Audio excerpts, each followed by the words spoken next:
Hey there guys, this is Obsidian Chill. I've got another video for today. This one's come from the test server because this would be a really expensive video on live if I wasn't here.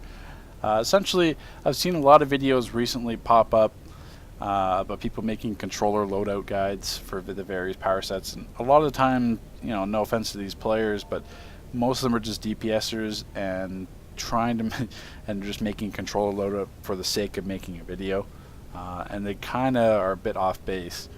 So basically I'm just going to run through them all here. I'm going to make annotations in the video and comments on the screen so you can skip if you don't want to see the quantum, and if you're light, all the annotations will be in the description so you can skip to the controller power set that relates to you. We're going to get a few little housekeeping items out of the way first. In regards to speccing, because I'm not going to go through all the skill point trees. No matter how many skill points you have, you could have 50, 80, 100, 250. You always want to max out all your crits first. That's the most important thing to do. You want all your crits. After that, you're going to max out the weapon mastery trees that have vid innates, like brawling, like shield, martial arts. That's the weapon mastery trees you want to take that has these vid innates, and then go all the way down. And on that, you're just kind of speccing to get weapon mastery trees from there, but make sure you get at least those vid innates trees first. Weapon is always going to be brawling, just because of the Shuriken Storm Mastery. That's the best regen and the quickest regen that you can get for weapon masteries. There's a few other options you can do, but ideally you want Brawling and you want to take Shuriken Storm Mastery. That's the only weapon that you need to take combo wise. Other than that, trinkets. Obviously, again, you're going to have some variety. The first one is the go-to Vit trinket, whatever it is at that current tier that you're in. Second, you're always going to want to take the Central City trinket. I've got a video on this before on my channel. Basically, this is one of the most powerful controller trinkets that's in the game, with the double activation not only for your Vit and Dom increase, but also power back, as well as the personal shield, stuff like that with the activations. Third and fourth slots, you have some options. Supply drop, backup, sidekick. You could run the summer vent trinket because that gives power back. You got some options there. But as long as you've got the Vit trinket, you've got supply drop, and you've got the CC trinket, you're going to be fine. You've got that 4 slots is open to whatever your preference is. And obviously, a disclaimer to start, I'm going to go through all the power sets. Some of you may run stuff differently. Some of you may use different powers that work completely fine. Controlling, you're not stuck to like a static rotation or static loadout. You can mix up different powers depending on your preference. These are based on my experience. These are the loadouts that I run, and I can assure you that 10 times out of 10 they're going to be perfectly fine for whatever you're running. So basically, this is more to start off a good foundation for controlling. If you're new to the role, if you've been DPSing and then you switch to mental or something like that, and you're not sure or familiar with mental controlling at all, this is going to be a good foundation video for you. So let's get into it here. Firstly, it's going to be Quantum. I'm just going to go through the loadout here. I'm not going to go through how to spec in the time tree. You can do that yourself. Attacking burst is going to be the pot because destabilize is a good PI to set up, as well as the stun animation, which I'll show you in a second, just like the chromatic emitters. Tachyon or temporal distortion is going to be your pot, instant regen. Don't worry about that. Time shift is the defense debuff that I run. Once again, you got some different options you can run. I personally prefer time shift. Distortion Wave is the go-to stun. That's one of the best stuns in the game out of any controller power sets. Quantum Tunneling, while not strictly a shield, it's a very good utility power. You can spec Time Bubble if you wanted to and run that in your loadout, but Quantum Tunneling is going to get you the res anyway, so don't worry about it. And obviously the 6 is going to be your power supercharge. So your pot is the exact same animation as the chromatic emitters, where they're lifted off the ground. And then basically from there, time shift. The PI and CC on time shift that you don't really need. Obviously your go-to stun is going to be Distortion Wave anyway, so that's the one you're going to hit most likely. Time shift is just going to be for your defense debuff, that's all. If you need a heal debuff for whatever reason, Anomaly is a really good substitute for Distortion Wave. It's very similar, except that Anomaly doesn't have the after stun effects that Distortion Wave has, just has that initial one, but it's still a very good stun. Quantum Tunneling, basically wherever your screen is pointed, even though my character is pointing this way, I'm looking this way, that's where you're going to teleport to. Frees you from any CC effects. It's basically it's still going to prevent damage and free CC effects. So you can still get the res. Don't worry about it. It's even though it's not strictly a shield, it is in a different sense. But basically that's it for Quantum, guys. Okay, now we're going to be looking at the mental tree. Basically just going through the loadout here. Terror Tendrils is going to be your pot. Your instant obviously is going to be Psychic Empowerment. Defense debuff is Phantom Flames. Your Horrific Visage is your heal debuff, as well as your stun CC ability. Grandeur is going to be your shield, and Bastion obviously is going to be the power supercharge. Terror Tendrils is a really good pot. It's going to affect multiple enemies. That's your best way to go, as well as inflicts terror. Instant is going to be the same with every power. Now this is where you might have some shift. I like Phantom Flames personally. It's a pretty good stun as well as being your defense debuff. The only drawback to it is that it does have a bit longer of a cooldown, so you can't spam it like, say, Gauss Grenade from the Gadget's power. Same thing, Perfect Visage is a longer cooldown, but it does have a very good CC. Now, the other two powers you could technically run, like Cryokinesis, which is the attack debuff. It's a fast stun as well. You could also use Thought Bubble, which is the faster defense debuff. I personally, this is just me personally speaking, I'm very against powers that cause chaos or cause annoyances to the DPS and to the tanks on the battlefield, like the entrap powers, like Thought Bubble, and I'll get into the other powers as well. Horrific Visage is a nice one. Yes, they do transform, and they do walk around a bit, but it's very localized, and as well as it'll spread, obviously, as you're seeing here. So targets, even if your targets spread out and you hit them with Horrific Visage, they're still going to be, if they walk into each other, they'll be ghosted as well. It's a very strong stun. The only drawback is its cooldown, but the advantage of this is that when you hit Horrific Visage, by the time Horrific Visage's cooldown is up, that's when the length of your debuff duration will expire. So you know as soon as Horrific Visage runs out, you need to reapply the debuff. If you have to do that, it's a good kind of self-timer for that, so you don't have to worry about it. Grandeur, that's your shield. It's an aggro dump, similar to Distract with gadgets. That's going to be your go-to one. And it's got a longer cooldown, but it's a much better shield than TK Shield or the Hardlight Shield in the Iconics tree. So that's definitely going to be the one that you're going to want to take from mental. But other than that, that's pretty much it.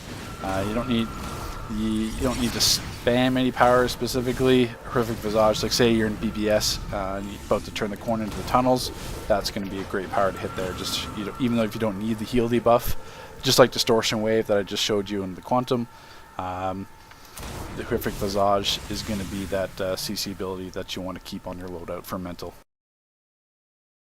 Now we have Munitions. Going to the loadout here, Pod is going to be Laser Net Launcher. Your instant's going to be Reload, obviously. Smoke Grenade Launcher is your defense debuff. Multi-Net Launcher is going to be your heal debuff slash your stun ability slash your pull ability. Survival is going to be your shield. And obviously Active Protection System is going to be that shield power back supercharge. Munitions is very unique in the ability with Multi-Net Launcher, which I'll get into a sec here.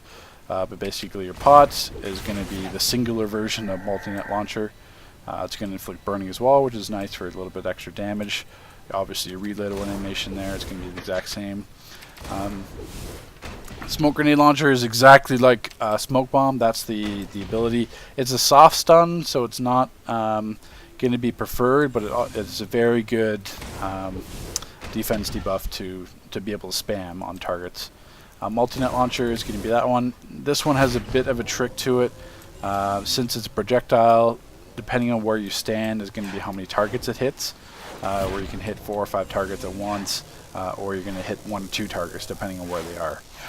Now Multi-Net Launcher has the secondary effect of being a pull, so if you do that and then hold, I'm not sure if I'm going to get the sparking target to pull away there.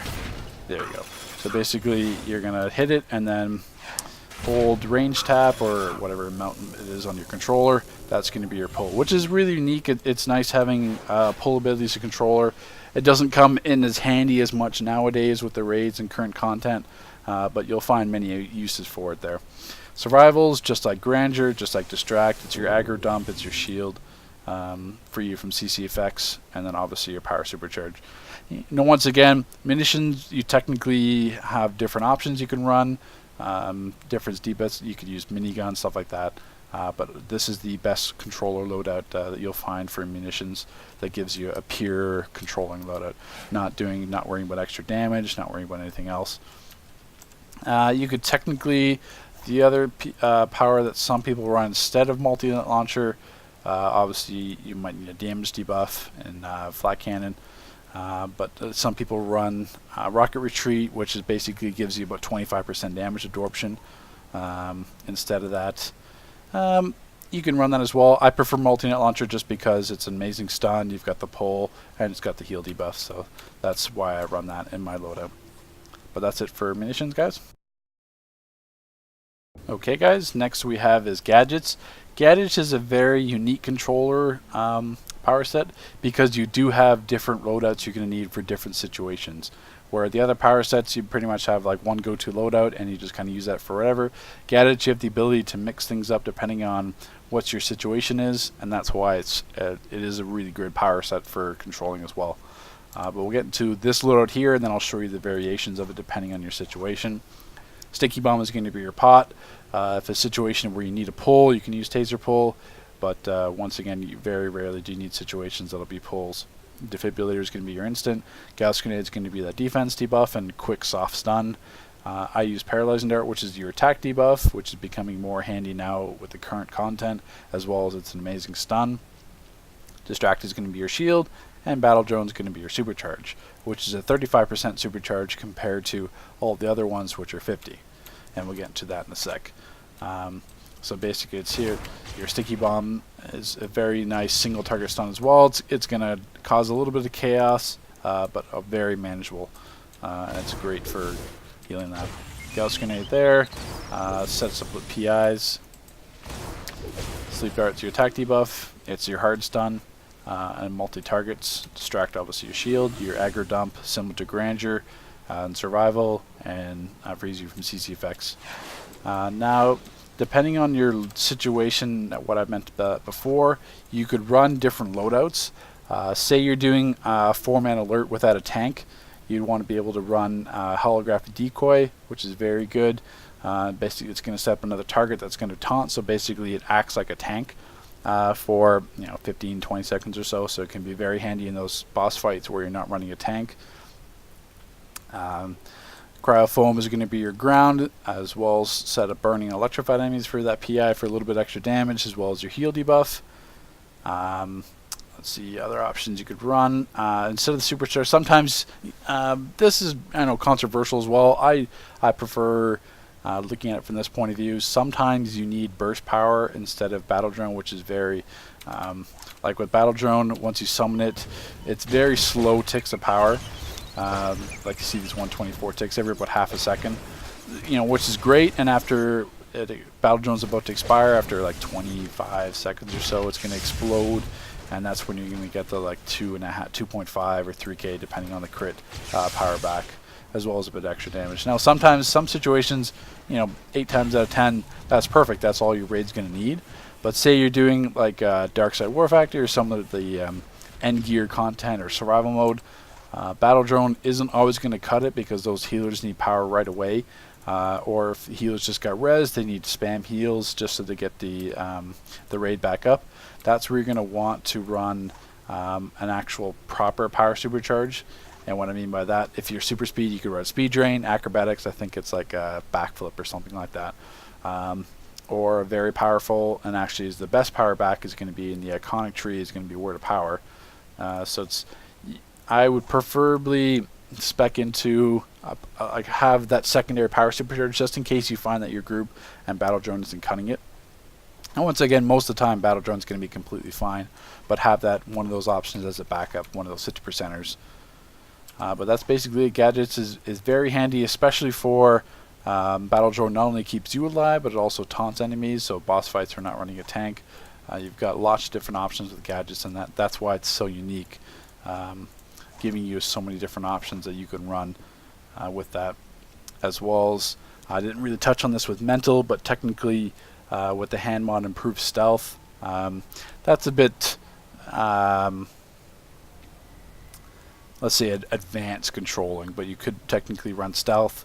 put the supercharge on stealth, so you have that, like word of power, speed drain, etc. Put that on your stealth loadout, and then with the improved stealth, you do get damage mitigation for that aspect to help you survive a bit better. But we won't really touch on that here. But that's basically the go-to gadgets: one, sticky bomb, defib, gauss grenade, and your attack debuff and the sleep dart, as well as your great stun, and then distract. Basically, 9 out of 10 raids, this is going to be completely fine.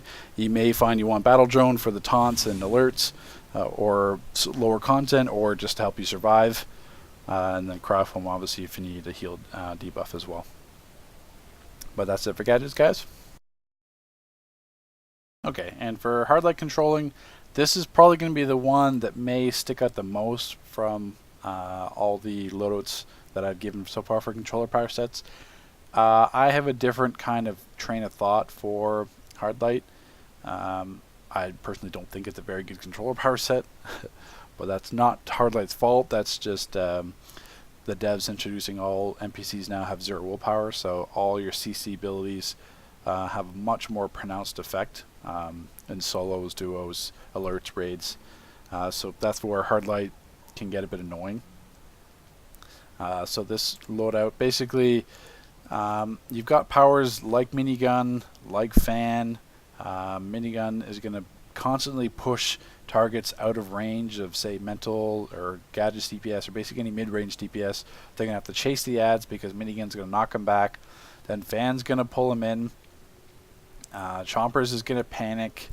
And Trap's going to bubble them and send them flying, just like Thought Bubble would at mental.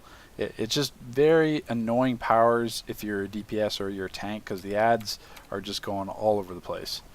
So this is the loadout I run as Hardlight to minimize that impact. And pardon all the puns I've been saying there in regards to the powers. But basically, impact's going to be your pot. I like this because you can hold range into Light Blast, which we'll get into in a sec. Obviously, recharge is going to be your instant. Light Blast is your defense debuff, and it's going to be your main CC ability. Grasping Hand is similar to a multi-net launcher, where it's got a pull feature, as well as being able to hold range in Light Blast, and being your attack debuff, which is becoming very handy. Light Barrier is going to be strictly your shield, and then group shielding obviously is going to be your power back supercharge and group shield. So basically, with impact, it's going to be your pot. Yes, it's going to knock everything back. It's not too bad as it was in those sparring targets, but it's not too bad from that aspect. The other option you have is do your construct, which is impact, and then hold range into Light Blast, which is going to stun all your targets, which is very handy. The other trick is with Light Blast, yeah, you can hit the power, but you're stuck in that animation. As you can see, I can't really do anything else. If you jump, hit Light Blast, then you can get out of it and do your instant right away. That's the trick to that, getting out of that. You still get the defense debuff applied, but you're not stuck in that animation the whole time. So it's basically just jump, hit Light Blast, and then, as you can see, you're right out of it. Grasping Hand, same thing. If you hold melee, whatever that is on a PS controller, that's going to be your pull feature. It's a great single target stun. You don't have to use the pull. Like, that's just me hitting it there. It's still going to add some dots, going to stun the target. If you hold melee, you can pull back if you need to pull or need to separate ads for whatever reason, as well as you can hold range in Light Blast, which is going to be that nice stun. So that's it for pretty much for Hardlight. Light Barrier, it's not an aggro dump, it's strictly just a shield. It's not like Ranger, Distract, or Survival. It's strictly just a shield. But that's pretty much it for Hardlight. If you're Hardlight, just DPS. don't control if you don't have to. Even DPS is annoying because in lower tier content like suos, duos, alerts, minigun is very pronounced, and the Hardlight rotation, that's going to knock away ads. So it's not the power set's fault, it's just how the game treats NPCs now. Back in the day, it didn't really matter, because obviously powers and DPS stance didn't have that pronounced effect. But now the ads, since they have 0 willpower, pretty much anything you do just knocks them all around. But this is the loadout that I use for Hardlight controlling that minimizes that impact, so your tanks and especially your DPS aren't annoyed running with you. obviously you do have some other options depending on what you need to do. If you need to run heal debuff, I would prefer Snap Trap much more than in Trap. In Trap, it's just like Thought Bubble, as well as Stasis Field from gadgets. It's just going to bubble a few targets. They're going to roll away. It's just kind of annoying. Sometimes you can't DPS them once they're inside, depending on your power set. So heal debuff, stick with Snap Trap. And then basically the other option I've seen Hardlights do, I haven't run it as much as you do Inspiration for the buff instead of another debuff. You could do that if you wanted. You could change your spec. But I don't really feel that it's necessary. But obviously if you want to help with your group and provide them with that buff, obviously you could run Inspiration as a controller as well. But that's basically it. You may have some different versions because you're not going to see too many Hardlight controllers not even touch minigun, not even touch fan. A lot of people do that. Run with those powers and chompers. I don't like any of those powers because of the abilities on them and how annoying they are. Basically this rotation minimizes that impact as much as possible. So take this Hardlight loadout with a grain of salt. If you don't want to piss off your DPS and annoy your tanks, this is what you run. If you've seen someone else or run minigun or basically impact into minigun as the construct, you could do that. It's just going to be you're annoying to your group. So just depending on what you want to do.